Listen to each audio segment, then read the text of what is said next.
Hello everyone, welcome to our channel आओ बातें करें। दोस्तों, कल मैंने आपको बताया था कि आरसीटी यानी रूट कैनाल ट्रीटमेंट क्या है और ये क्यों किया जाता है। लेकिन दोस्तों, रूट कैनाल कराने के बाद बहुत सी चीज़ें हैं जिनके बारे में आपको पता होना चाहिए।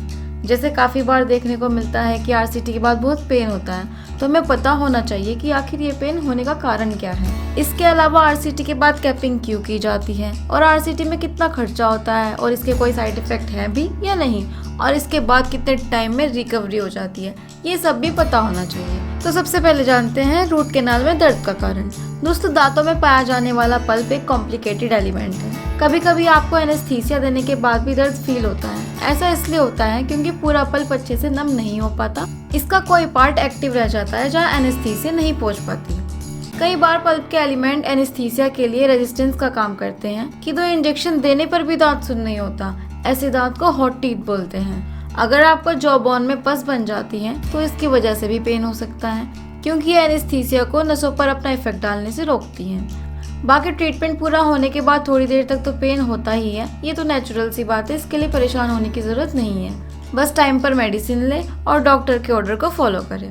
वैसे तो ट्रीटमेंट के 1 या 2 वीक में दर्द कम हो जाता है, लेकिन 15 दिन में आराम ना दिखे तो वापस डॉक्टर के पास जाना चाहिए। तो दोस्तों, ये सब कारण हो सकते हैं दर्द के। अब बात करते हैं कैपिंग की, कि कैपिंग क्यों की जाती है। आरसीटी के बाद अगर कैपिंग ना कराएं तो दांत में फ्रैक्चर होने का खतरा बना रहता है। अगर आपके दांत के नेचुरल क्राउन का डैमेज बहुत कम होता है तो डॉक्टर उस पार्ट को फिलिंग मटेरियल से फिल कर देते हैं, लेकिन अगर डैमेज ज्यादा है तो कैपिंग कराना बहुत जरूरी होता है।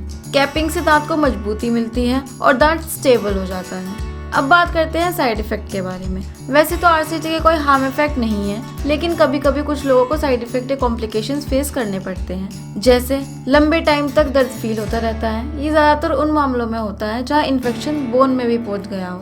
कई बार बैक्टीरिया पूरी तरह से खत्म नहीं होते और ये दोबारा इन्फेक्शन का कारण बनते हैं, और दोबारा इन्फेक्शन होने पर पूरी प्रोसेस दोबारा करनी पड़ती है। या फिर ब्लड डेफिशिएंसी के कारण ज्यादा हार्ड चीजें खाने से दांत फ्रैक्चर हो जाता है। तो बस यही कुछ कॉम्प्लिकेशंस आती हैं आरसीटी के बाद। अब अगर खर्च की बात करें तो खर्च तो अलग अलग जगहों पर डॉक्टर के अकॉर्डिंग ही होता है। एक आरसीटी स्पेशलिस्ट एक नॉर्मल डेंटिस्ट से ज्यादा पेबल होगा। आरसीटी की कॉस्ट लगभग 2000 से 8000 तक हो सकती है, जिसमें कैपिंग की कॉस्ट इंक्लूडेड नहीं है। कैपिंग की कॉस्ट क्राउन मटेरियल पर डिपेंड करती है और ये जनरली 1500 से स्टार्ट होती है। अब अगर रिकवरी की बात करें तो आरसीटी के कुछ हफ्ते के अंदर आप ठीक हो जाएंगे। रिकवरी इस बात पर डिपेंड करती है कि स्टार्टिंग में आपका इन्फेक्शन कितना था।